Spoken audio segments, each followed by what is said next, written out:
Wheels on Wednesday, we're talking charity and we're talking charity in your estate planning. And I wasn't necessarily, again, going to talk about charity today, but life happens. And what's happening to my family may very well be happening to yours right now or has happened in the past. And that is when you have someone in your family, and in this instance, it's one of my children who happens to be really ill and needs to be hospitalized. And so my son is in the hospital right now, and his dad is with him today, which is how I'm able to join you today. But over the course of the last few days, I cannot stop thinking about um, when I'm there and I walk around this beautiful hospital that takes care of children here in Atlanta called Children's Healthcare of Atlanta, and all the beautiful gifts through estate plans, through charitable giving during someone's lifetime that someone has thought about, someone has made, that helps that hospital be as awesome as they are. And so I wanted to talk to you, moms and dads out there, of kids whose, perhaps you've had to use Children's Healthcare of Atlanta, or perhaps you've had to use another charitable resource, or another hospital, another sort of organization that's really helped one of your children, and charity in your estate plan. There is a really awesome opportunity to be charitable in your estate planning, and there are a lot of ways to make that happen in those documents. And again, I want to go back to estate planning, and an estate plan is not just the one document. So of course, if you'd like to give to charity in your will, then make sure that happens. But there are a lot of other really incredible opportunities in your estate plan to not just be charitable, but to instill charitable giving values for your children in your estate plan. And that's really what I want to talk to you about today is, does your estate plan instill charitable giving in your children if you cannot be there for them due to your death or your own illness?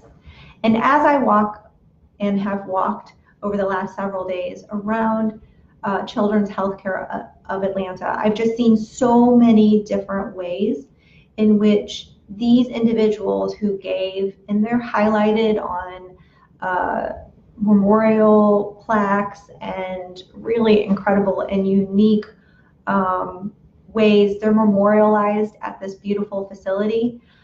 But there's also a lot of little ways in which it's very clear that all of these individuals have stopped to think about how to instill charitable giving in their family, their young children, their adult children, through estate planning.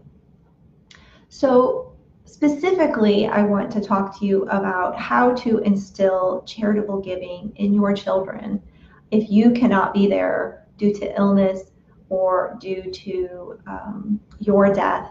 And that is through the powers of attorney, which help you while you're alive. If you are charitable during your lifetime, perhaps your child doesn't see you write that check every month.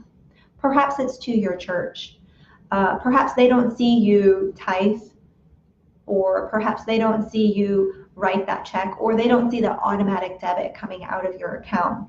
It used to be, if you were in church on Sunday, they would see you put something in the collection plate.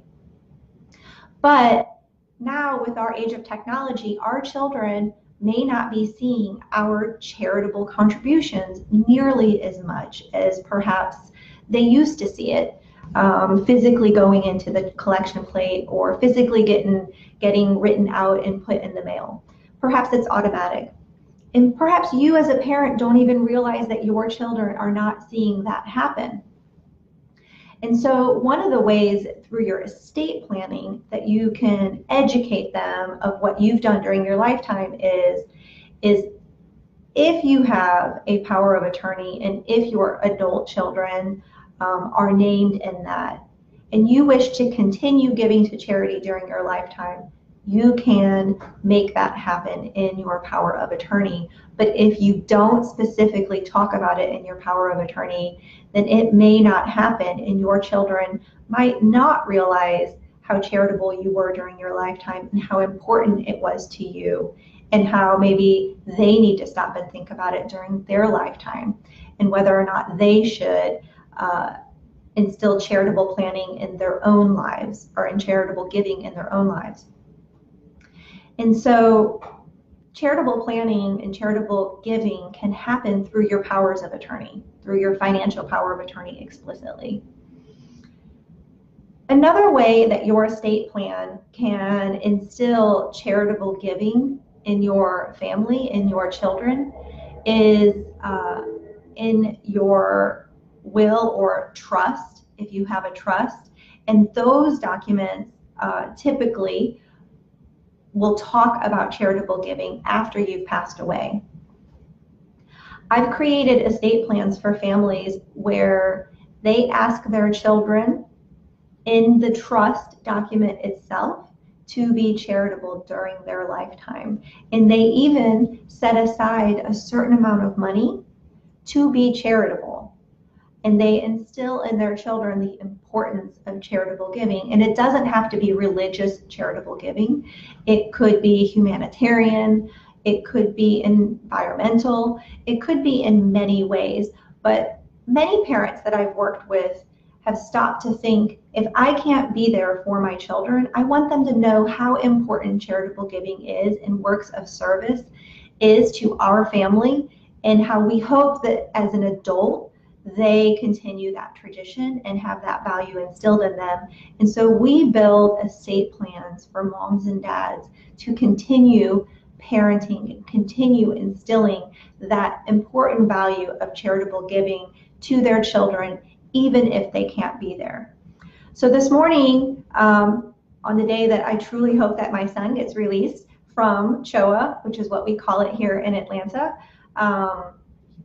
and hopefully it's one of the last times that we go there, I want you to stop and think about, is there somewhere like a CHOA that has really been important to you and your family? Are you being charitable towards that organization? And if you are, how much transparency do your children have, whether they're young or old, to that charitable giving? And do you want them to continue it either if you are ill or after you pass away?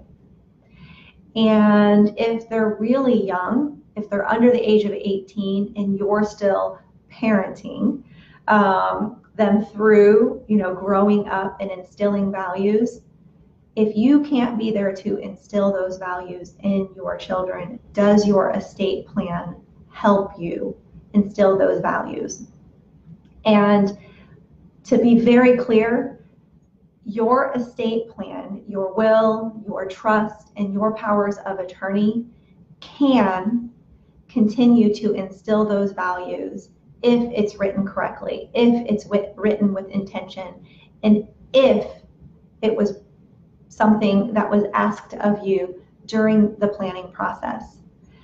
And so I encourage you, if you're charitably inclined and you wish to continue that, if you're charitably inclined and you want to instill that value in your children, take a look at your estate plan, take a look at your will, take a look at your powers of attorney, and see if it talks about not just you giving during your lifetime, but ways that you have encouraged your children, whether they're young or old, to give as well, and to honor the importance of charitable giving in your family, in your home.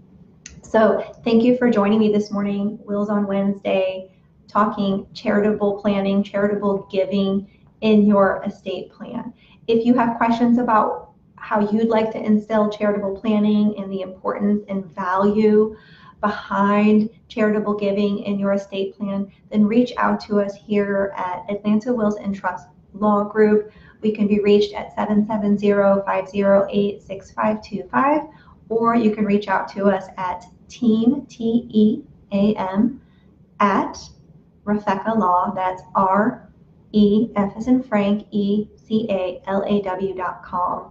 And we can talk to you about how you can come in and see us and talk charity. Thank you for joining us.